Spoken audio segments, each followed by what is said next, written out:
and welcome to the Committed Lifestyle Podcast. I'm your host, Jody, and each week we're going to be diving in deep, covering all things that help you step up your game, master your mindset, and help you commit to creating the life you deserve.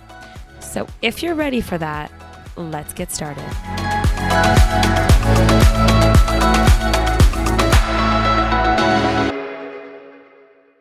Hello, beautiful people, and welcome back for another episode on the Committed Lifestyle Podcast. Thanks you guys so much for tuning in. I'm super excited about today's topic. We are going to be talking about perfectionism. Dun, dun, dun. Hey guys, before we get started in this episode, I just want to give you a little heads up. There is a handful of F-bombs that are dropped in this one. So if you get offended by the F word, this may not be the episode for you. Okay, back to it. And how trying to be perfect is one of the worst things we should try to be. I know from firsthand experience because I tried to do this my entire life. And it just actually wasn't until recently that I realized being perfect got me really not where I wanted to go.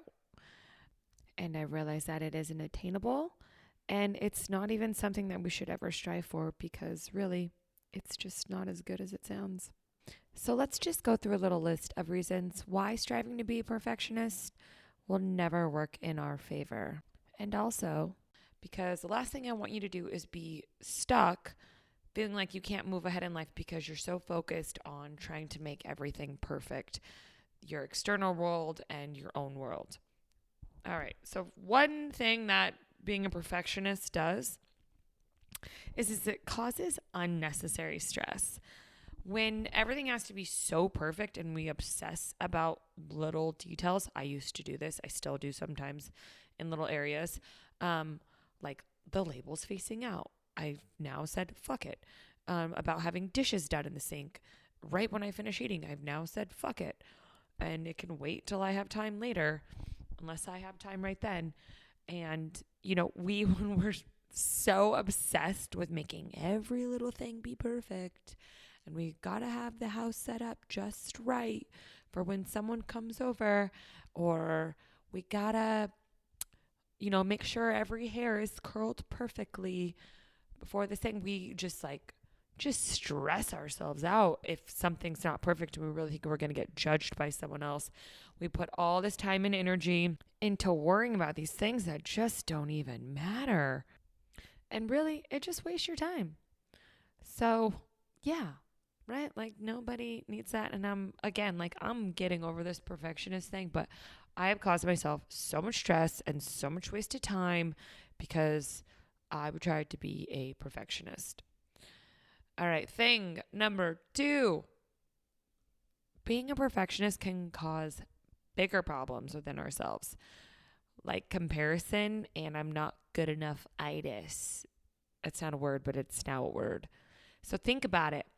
This good enough-itis, not being enough, a lot of people will be like, I'm not thin enough. I'm not fit enough. I'm not pretty enough. My boobs aren't big enough. My butt's not big enough. My butt's too big. My butt's too small. Enough, not this, not that.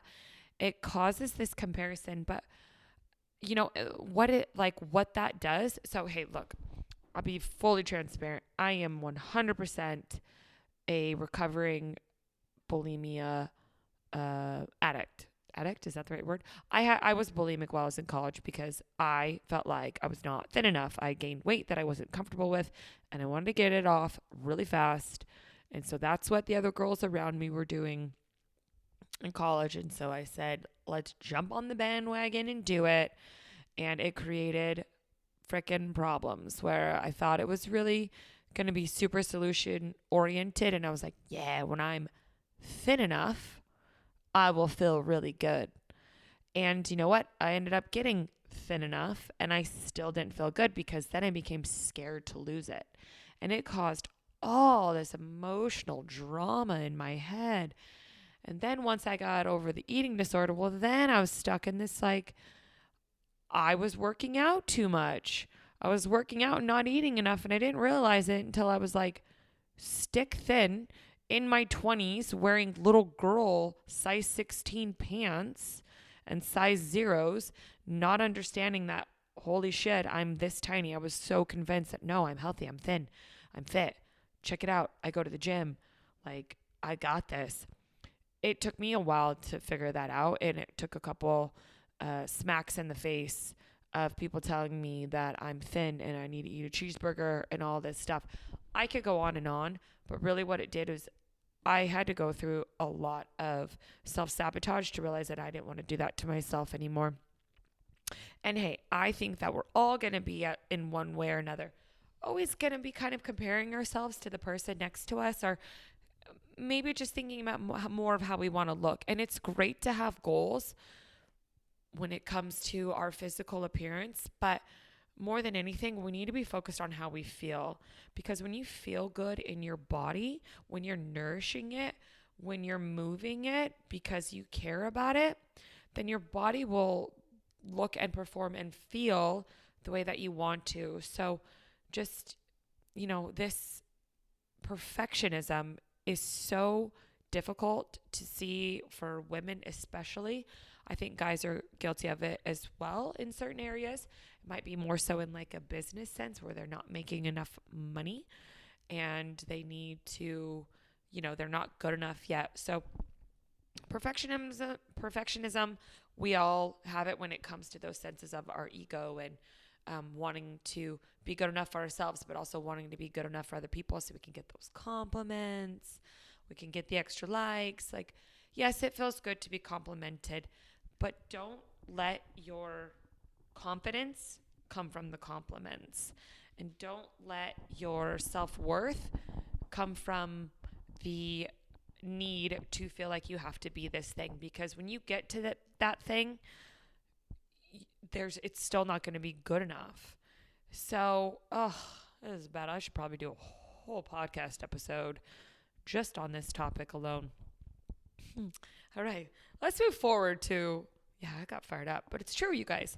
Okay, so another thing that happens for perfectionists, is we just have a hard time asking for help. Have you ever been guilty of that? I'm raising my hand again, even though you can't see it, but I would just say, you know what? I would ask for help. They wouldn't do it right. I'd get frustrated and be like, don't worry, I got it. I can do it on my own. And there's obviously still times I do that. But what I learned is I'm disempowering them and I'm taking away time from myself and I'm making someone feel like they're not good enough. And so that perfectionism, when it comes to having a hard time asking for help, really everyone around you loses in it. You're not gaining anything really from, yes, you're getting it done your way, but then you probably create this like motherfuck attitude in your head. We're like, damn it, they suck at this. Like, I don't even want to ask for the help. I'll just do it on my own. I got this. Like, fuck, isn't anyone good enough at it? Is anyone laughing over there? Hopefully you are, because it's our type A perfectionism personality. Is any of you out there with me? But when we can ask for help, and, if someone doesn't do it right, they can't read your mind. But if someone doesn't do it right, well, then show them, and show them with grace, and show them with kindness how to do things the way that you like it. I guarantee people are eager to learn. I guarantee they're not going to get that upset just because you want things done a certain way. When I have a meal prep person help me, like I like my cauliflower and Brussels sprouts cut up into a certain size. And at first she wasn't doing that because she was cutting it to what she thought looked nice and kind of like what you see in a magazine with food pictures. And all they had to do was, instead of looking at my Brussels sprouts and cauliflower too big and cutting it myself, I just asked her, like, hey, can you do it like this? You know what? From there on out, she had it done right. I didn't have to worry anymore. She didn't take any, judgment from it. She just did it because that's how I wanted. She didn't really care. So just remember that when you have a hard time asking for help, people really don't mind helping you. They want to help you. And it's okay to tell them how you want it, but just make sure you do it with grace. Oh, another thing that perfectionism leads to is procrastination. Guilty again on this one because I have something I'm still working through, actually, to be completely honest with you guys, is this podcast, for example. I procrastinated on this podcast for, it's probably close to 4 years. I had the idea 3 to 4 years ago, I want to say it's 4, of starting this. I was talking about it. I was posting about it. I had the cover art made. I was picking out songs for the intro. And what happened? I never started because it never was good enough. I couldn't even get a episode recorded because I was so determined to make it perfect. And I've done this in 1,000 other areas. I've been wanting to, start certain projects and do certain things and create certain things, but I haven't done it because it hasn't been perfect. I'm like, nope, not until it's better will I put it out there to people, because I want everyone to think that I'm perfect, that I've got my shit together. But you know what, you guys? I ain't got my shit together. And one of the best pieces of advice that I heard that sticks with me every once in a while and is totally sticking with me more now, thank God, is every master was once a disaster, including me. So perfectionism can really get in the way of us starting things that we really want to. And usually, you guys, those things that we want to start, they're going to help someone else. But yet, what do? Is we get in our head and we only think about ourselves. It's such a selfish thing to do, and we don't realize it until someone points it out for us. And me not starting that podcast 3 years ago was a disservice to all of you guys. And I'm going to apologize to you now for not getting my message out here sooner and taking this long for me to feel like, hey, you know what? These podcasts are probably really going to suck in the beginning. And that's totally cool. And a lot of my content that I put out is probably going to suck, and I'm probably going to bounce all over the place, and things are going to get messed up. And you know what? I've learned to embrace that process, because the only way for me to get good at things, the only way that I have gotten good at things, is by messing it up enough times to realize what has worked, to find my flow. In my job, it's all about sales, and it's about person-to-person relationships. I sucked so bad at it at first. I mean, my first year as a cocktail waitress was the worst. I literally had no idea what I was doing, so I just would talk to people and let them tell me what they wanted to order instead of learning how to upsell. Well, look, I've been in this industry now for, I don't know, years. We'll just go with years. And after my first year, after being a disaster, I started figuring things out. I started learning from people who were willing to help me, because I was willing to ask for help. I was willing to not be the perfectionist anymore. And you want to know where it got me?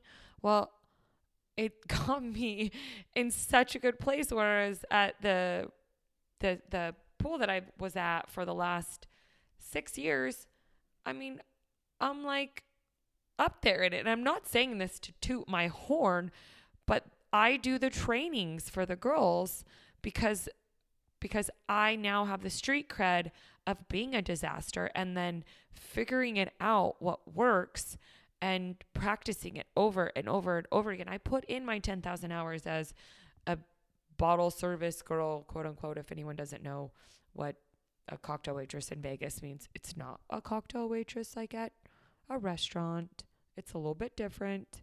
That's a whole nother story. But anyway, so I feel very confident in my sales skills, but I'm not perfect at it. I hear what other girls say, and I'm like, ooh, shit, that sounds good. I'm going to borrow that. Or maybe someone else can use that.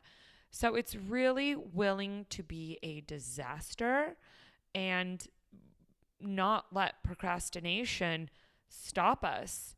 Just, oh, think about all the things you could and got started. Think about all the lives you could have changed. Think about, you know, the money, the impact, the life you could have if you just started. I'm telling myself this, but I'm telling you all that. So hopefully, that one really resonates with you guys, because that one's probably the most impactful thing for me on all of this. And another thing is, when you work so hard to be a perfectionist, to look perfect, to be perfect, to act like you have your shit together, to always just look perfect, people can't relate to you. And when people can't relate to you, you just become an idol. You don't become a friend. And that's a very lonely life. I know I went through a little phase where I cared more about how I looked than I cared about how I made people feel. My mom especially, and thanks to her, shout out to Mom for pulling me out of that one and helping me see what really matters. Because I was a little brat and I cared more about how cool of an outfit I had on than I cared about how I made my mom and the closest people around me feel. I mean, I swear in our teenage years, that is the thing we focus on, is like that first day of school feeling of, you gotta have on the best outfit and the best shoes and the coolest backpack, and you gotta make the coolest friends and all that, and try to be like part of, like, kind of like Mean Girls. It's what some people really kind of strive for, and I know I did to a point. And it, not to say I was right, but I'm so thankful that I went through that, because I realized how I didn't want to be. And that comparing myself to someone else really is going to get me anywhere, and it's just going to make me unhappy, and always striving to be enough. Enough for myself and enough for the people who I cared way too much about their opinion. But it's not fun when we compare and relate and think that we can't, you know, be a hot mess. I've embraced my hot messiness. I love being a hot mess.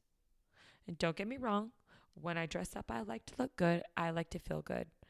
I think it's such a great feeling for self confidence. But hey, you know what? If I went to an event in my Lululemon pants and my tennis shoes and my hair in a ponytail, I'll tell you right now, I don't give a shit. I'm not worried anymore about what people think about me like I was before. I'm more into having awesome, valuable relationships that are juicy, and people can tell me their embarrassing moments, because you know what? I'm going to tell you all mine. I love sharing my embarrassing moments. I love sharing my mistakes. It makes it so much more fun. I laugh more now. I'm more self confident in myself, because I've decided to drop this perfectionism and just say, fuck it. I don't want to be an idol. I want to be someone's friend. I want to have friends. And I think we can all agree that at the end of our life, when we look back, it's never going to matter about what size pants we wore, or how good we looked, or how many people we impressed, or how many likes we got on Instagram. It's going to matter about how many lives did we touch? How many people were we able to say, this is one of my best friends? How many times were we able to say, I love you, and hear it back? How many amazing, juicy moments that can bring us to tears did we have? That's what matters the most. And if we worry too much about being a perfectionist, we're going to miss out on those moments. I feel like we could end this podcast right now. Yep, but let me give you a couple little things about how to be less perfect. Focus on your whole life and recognize the different areas that are important to you. Your health is very important, but your physical shell shouldn't be your main focus when it comes to self-confidence and your perfectionism. Worry about taking care of yourself so that your body lasts a long time. Do things that nourish it, that help it feel better. that help it just move better. When you eat better, when you move better, your body will naturally look good. I promise you that one. So care less about the physical appearance and care more about the inner work, the nourishing and the self-love. And then also think about the friends, the family, the mission that you're on, the impact that you want to make. Think about the money that you can make that can help other people, that what you can do with it, what you can, how you can set yourself up financially. Don't wait for things to be perfect. Just go. Just do it. And don't define yourself by a list of achievements. Again, it's not about how many likes you got on your last post. And it's not about how much money you have in the bank, because everybody's in their own little inner game, in their own little battles. The one thing you need to focus on is how can you be better? And how do you get better is by practicing, is by messing up, is by asking for help, trial and error, and just getting out of your head. And the last part about this whole perfectionism thing is basically the best way around it is just to say, excuse my language, it's just to say fuck it. Talk about your mistakes and your failures more than you do your achievements. Worry less about trying to impress someone. Worry more about relating to them and seeing how you can add inspiration, motivation, love, encouragement, guidance to them. Don't be the know-it-all, but be there to help someone. So my challenge for you is to take this episode, find the key takeaways, do some self-reflection, and see what areas of your life you're focusing a little bit too much on trying to be perfect, and find out where you can ask for help, care a little bit less, stop worrying about the things that at the end of your life aren't going to matter, and worry more about the things that are going to matter. So I hope you guys really enjoyed this episode. I know for me, there's a lot of fire in my belly about, just my passion to share with you guys as much as I can. So if you liked this episode and you got value out of it, please take a screenshot, put it on your stories, tag me in your post, and I want to see what you liked, what you're taking away from it. Also, please remember to subscribe to the podcast and share with your friends. It would mean the absolute world to me to get this podcast into as many listeners' ears as possible. So with that, we are going to wrap it up. Thank you guys again so much for listening. And until next week, much love to ya.